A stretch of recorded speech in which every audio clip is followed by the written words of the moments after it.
So if what you have is a low-grade fever, a cough, and a cold, then no, really, you should stay at home and quarantine. However, if you have shortness of breath, chest discomfort, or difficulty breathing, then absolutely you should come. So before you even enter the facility, you will be seen in a triage tent where they will assess your symptoms, your complaints, and then systematically put masks on people that are of concern, therefore reducing the risk, put you in specific rooms in the department so that you are protecting yourself and others from the virus if you potentially have it.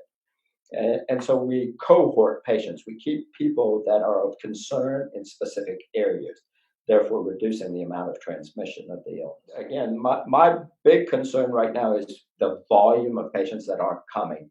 And that's a concern. People are still having heart attacks, people are still having strokes, and people are still having appendicitis. But where did these people go? And my concern is that people are staying at home and suffering, thinking that they will contract the illness if they come to the ED, and that's absolutely not true.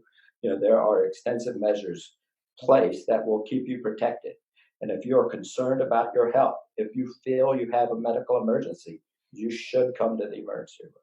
But we are so glad that we have had Dr. Dom, because he truly has set the standard for how our ED staff, our physicians, and our nurses treat these patients, how that we cohort them, how that we separate them and keep our community and our staff as safe as possible. So mandatory masking. We are wearing, those frontline providers are wearing N95 masks 24 hours a day. So through the duration of their shift, the physicians, the nurses, and that's something that he implemented immediately. So he worked diligently and had that response ready, and he just led us, and that has prevented so many of our organizations, nurses, and providers from becoming ill from COVID-19, because we have seen the cases, and because that he truly is on the cutting edge, continually reading, continually studying, because this is a fluid situation and it progresses and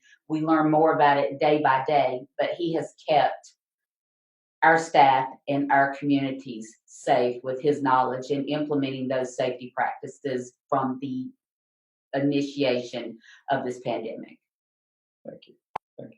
And I'll say from a personal standpoint, working in the department with these patients and with all patients, initially it's difficult when you are not doing what you typically do, when you change the process of how you function. It is something a little difficult to get too used to. But I can tell you that spirits are high now. Initially it was concern. Initially there was,